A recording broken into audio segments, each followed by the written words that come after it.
Quem tem razão? Vamos então saber a opinião dos nossos convidados. Hoje todos participam por videoconferência. O deputado Alexandre Freitas está conosco. Deputado, seja bem-vindo. Boa tarde ao senhor. Boa tarde, Adalberto. Tudo bom? Também o doutor Leonardo Pantaleão, advogado, especialista em Direito e Processo Penal. Doutor, seja bem-vindo. Obrigado, Adalberto. Prazer falar com você e com todos que nos acompanham.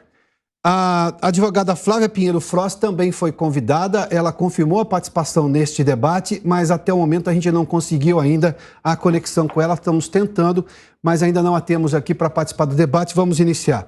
Deputado Alexandre Freitas, qual a sua opinião sobre essa situação? O senhor fez, inclusive, uma acusação bastante grave que envolve, por exemplo, a advogada Flávia Pinheiro Frost. Ela confirmou até justamente para apresentar os argumentos dela, de que a ONG a qual ela comanda, que é chamada de Anjos da Liberdade, Instituto Anjos da Liberdade, atua como amicus curiae, que é exatamente uma expressão em latim, para dizer que pessoas são amigos da corte e participam do processo informando a justiça sobre aquele caso, né? É uma aceitação que a justiça faz de membros da sociedade civil.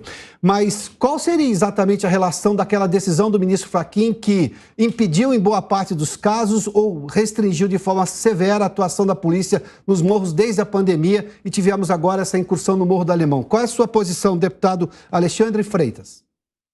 Bom, obrigado aí pela oportunidade.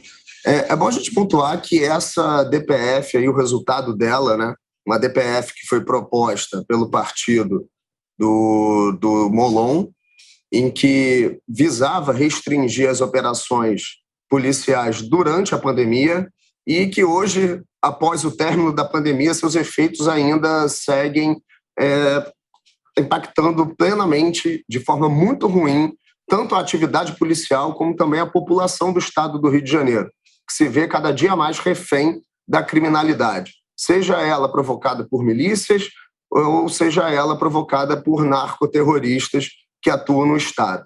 E quando a gente olha a participação desse instituto, são medidas completamente absurdas que eles sugerem ao STF. Eles querem criar uma verdadeira lista da morte para perseguir um total de 100 policiais que atuam em operações policiais. Eles querem também saber como que a polícia elabora as suas operações. Então, é uma atuação que é muito perigosa, caso o STF acate essas sugestões. Nós aqui também oferecemos algumas sugestões para essa DPF. E o primeiro passo é uma correção da metodologia. Eu acho que esse debate está sendo construído de forma muito rasa e principalmente com um foco único, que é quando existe um confronto armado. A verdade é que a letalidade policial ela pode ser vista em 3 pontos, né? O primeiro, que é a letalidade policial, fruto da intervenção policial legítima, onde os agentes de segurança pública são obrigados a utilizarem seu armamento, seus equipamentos, por conta da resistência armada dos criminosos.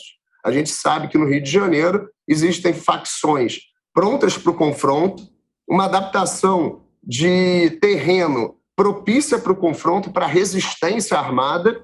Então, esse tipo de letalidade, ela não tem que ser combatida. Ela, na verdade, ela precisa ser estruturada de uma forma em que os policiais sofram menos, que a população sofra menos, mas ela é fruto da conduta do criminoso e não de uma culpa ou de um excesso da atividade policial.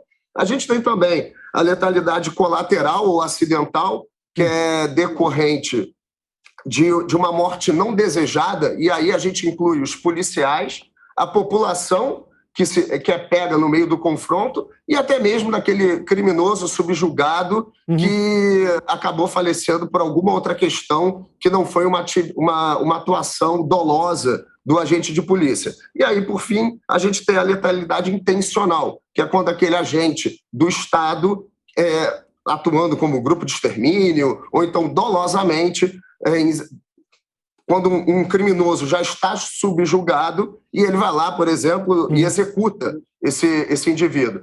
Só que a gente não, o STF, infelizmente, acho que até por conta de um desconhecimento técnico da questão policial, ele não aborda a letalidade policial dessa forma. E, obviamente, que a gente sabe também que existem instituições e pessoas que atuam no sentido de sempre tentar criminalizar a atividade policial e colocando todas as mortes que decorrem da atividade policial no mesmo saco. A gente tem, infelizmente, no Brasil, um hábito de olhar os números de forma quantitativa e não de forma qualitativa. E quando a gente olha apenas o macro, ignorando as especificidades de cada caso, você acaba fazendo sugestões absurdas, como foi a restrição, por exemplo, de aeronaves, sendo que a utilização da aeronave ela tem um impacto direto na redução da letalidade colateral, ou seja, na redução da letalidade de vítimas inocentes e de um policial quando ele está atuando no legítimo exercício da sua profissão. A visão de um helicóptero é estratégica justamente para organizar e orientar a atuação dos policiais que estão no terreno ali, levando-se em conta que a incursão numa favela, para quem não conhece, é um terreno extremamente perigoso e, obviamente, é cheio de uma série de caminhos difíceis de serem levados em conta quando você está ali. O helicóptero tem essa função. Doutor Leonardo Pantaleão, seja bem-vindo também. Boa tarde ao senhor. Qual a sua opinião sobre justamente essa questão de quando pega-se o resultado de uma incursão? Morreram X pessoas. Em que condições essas pessoas morreram? A gente está fazendo esse debate aqui, nós estamos abrindo esse debate aqui, mas eu tenho que concordar com o deputado Alexandre Freitas que normalmente houve letalidade e aí o número para mais ou para menos de alguma forma reduz o debate. Qual é a sua opinião, doutor?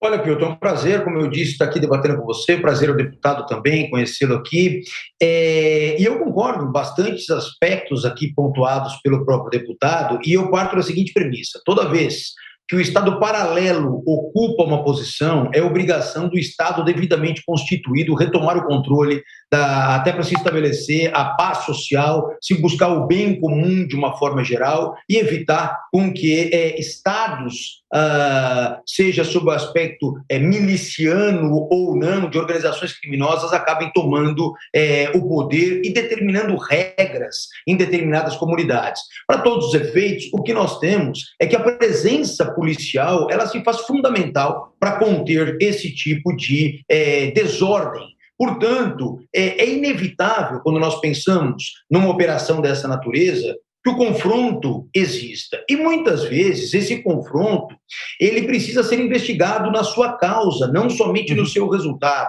Quando nós analisamos o número final, nós podemos tirar ali conclusões equivocadas. Muitas vezes o policial que entra num determinado local como esse, ele não entra imbuído do espírito de causar a morte de um número determinado de pessoas. Porém, no ingresso nessa localidade, muitas vezes ele é agredido e ele acaba então reagindo àquela agressão injusta que acaba sofrendo. E muitas vezes, como resultado disso, nós temos mortes de ambos os lados e, às vezes, um cenário ainda mais trágico quando você envolve a perda de vidas de pessoas inocentes, pessoas que não têm nada a ver com o confronto, mas que acabam sendo, por uma razão ou por outra, atingidas também e entrando nessa estatística. Portanto, eu acho que essas políticas de ocupações, essas políticas de atuação realmente policiais, elas devem se manter sempre com a maior cautela possível, com a maior participação de pessoas, de fato, especializadas nesse tipo de incursão, para que a gente consiga minimizar a potencialidade de dano causado por essas invasões. Deputado Alexandre Freitas, só para informar, a doutora Flávia Pinheiro Frost, que tinha confirmado participação, ainda não temos o contato, a gente só está tentando finalizar esse contato para ela poder participar. Doutor Alexandre, volta ao senhor, então. Nós vimos as imagens das armas apreendidas, vimos inclusive um helicóptero sendo alvejado com tiros que me pareciam muito mais de grosso calibre do que algo simples. Nós sabemos que a cada incursão que a polícia faz em qualquer morro, ela apreende armas de uso exclusivo de Forças Armadas ou de operações policiais específicas. O que falta para as pessoas, ou parte da crítica, entender que ali nós temos um momento em que aquela região foi tomada pelo tráfico e o Estado e a polícia que está tentando retomar aquilo. A forma pode se questionar, obviamente, uma série de aspectos, sobretudo a letalidade, mas, enfim, eu preciso retomar aquilo e devolver aquilo à sociedade, porque aquilo é um Estado paralelo. O que falta para essa parte da crítica entender que há um problema gigantesco ali? inclusive por parte da decisão do ministro Fachin lá atrás, e eu vou atender essa reivindicação, mas os críticos hoje dizem que os criminosos se reforçaram do ponto de vista de armamento para poder enfrentar a polícia agora. Apenas complementando a questão do helicóptero, Adalberto, o helicóptero ele serve também porque a gente tem uma adaptação do terreno para o confronto, com o uso de seteiras, com barricadas, e o helicóptero serve também como poder de dissuasão, ou seja, o criminoso, quando observa o helicóptero, ele foge, ele não fica ali abrigado numa seteira. Isso favorece a incursão da tropa ali, dos agentes de segurança, dos operadores, que estão ali no terreno. Então, ele não serve apenas para a visualização da operação, mas também para afugentar os criminosos que estão ali dispostos para o confronto. Quando a gente olha, por exemplo, e eu oficiei o Disque Denúncia, a gente percebe que durante esse prazo, né, da decisão lá do Supremo, houve um aumento nas denúncias de narcotráfico, envolvendo narcotráfico e envolvendo milícia. Por quê? Porque a gente voltou à década de 80, onde, na época, o Brizola proibiu a polícia de ingressar nas comunidades. E quando a polícia agora chega, ela encontra barricadas mais avançadas, ou seja, em locais mais avançados do que anteriormente, e, principalmente, uma verdadeira estrutura de engenharia com ferros soldados, com cadeados, enfim, houve uma especialização ainda maior dessas barricadas. Quanto à questão do armamento, é verdade, não é só apenas grosso calibre, é .50, é arma para derrubar tanque, é arma para derrubar helicóptero, e isso ocorreu por conta de diversos fatores. Um deles, por exemplo, é da gente não ter um policiamento adequado, e eu venho lutando desde 2019 para que seja instalada uma central de monitoramento na Baía de Guanabara e no litoral do estado do Rio de Janeiro, que é completamente desprotegido. Hoje a Polícia Federal não consegue fazer o policiamento de forma eficiente e adequada para coibir o tráfico internacional de armas e, principalmente, também o traslado dos criminosos de uma comunidade para outra.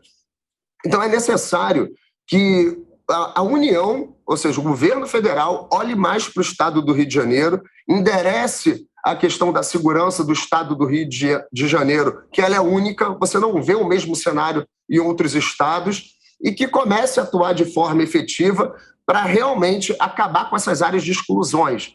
Hoje, eu sou autor, por exemplo, de um pedido de CPI aqui na Alerj para analisar as áreas consideradas de domínio da criminalidade, onde existe a criação de monopólio. Então, você tem regiões onde o cidadão ele não consegue contratar um serviço da Claro, onde ele paga R$170 no botijão de gás, enquanto no asfalto paga-se R$80, R$70.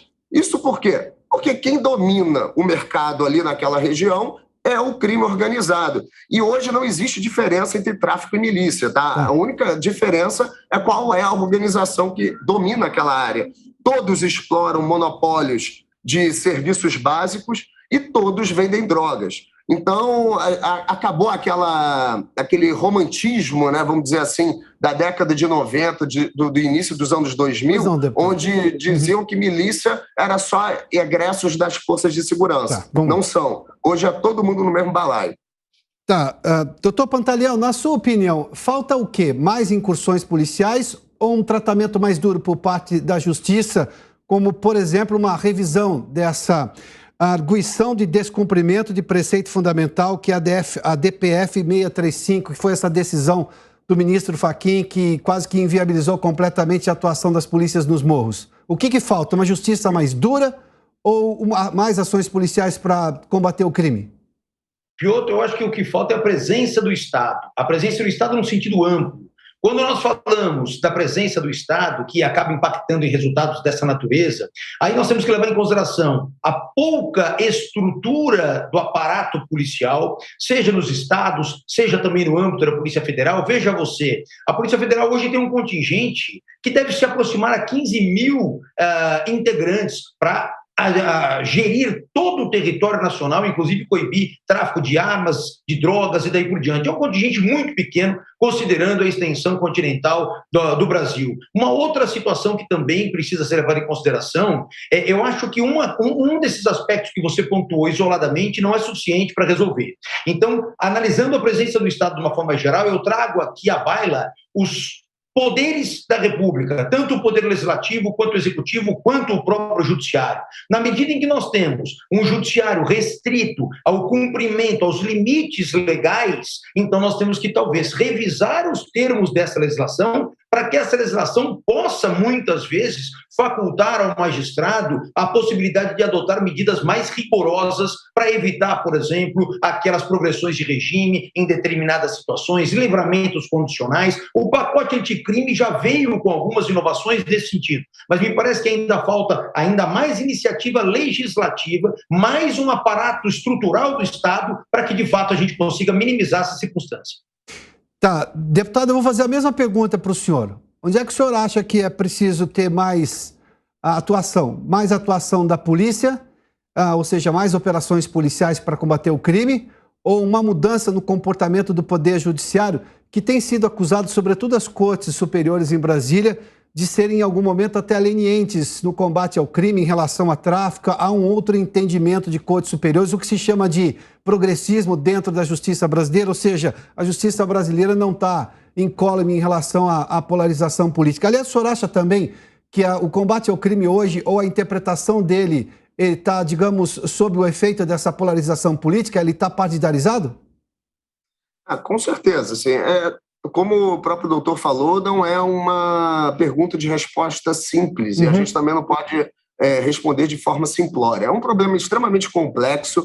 Eu, por exemplo, advogo extremamente contra a progressão de regime. Acho que ou você solta sob condicional ou você não solta. Não tem cabimento, por exemplo, você ter modelos de cumprimento de pena em que o apenado ele utiliza a prisão como hotel. Ele sai para trabalhar, volta para dormir. Isso é completamente absurdo e não faz o menor sentido. Saidinha é outra coisa que não faz o menor sentido. E a gente tem aí diversos casos de presos que simplesmente não voltam. Acho que a gente deveria amadurecer muito mais a utilização do sistema penal.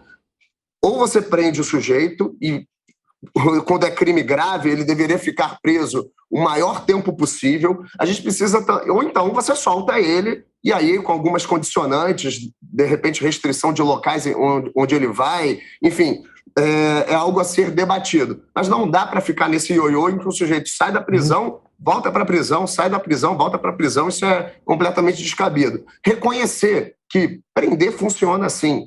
Na menos pior das hipóteses, o sujeito que não está habilitado a conviver em sociedade, quando a justiça retira ele do convívio, isso é bom para a sociedade.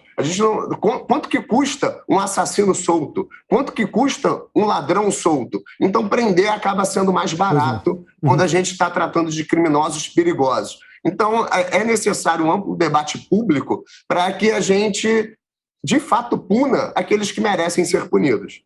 Tá, doutor Pantaleão, eu tenho mais um minuto, por gentileza, se eu puder ser sucinto, eu agradeço. Mas, enfim, o senhor acha que essa mudança do Poder Judiciário pode vir da própria consciência dos juristas, ou seja, dos membros do Poder Judiciário, dos juízes, ou é preciso uma mudança na legislação por parte do Congresso Nacional?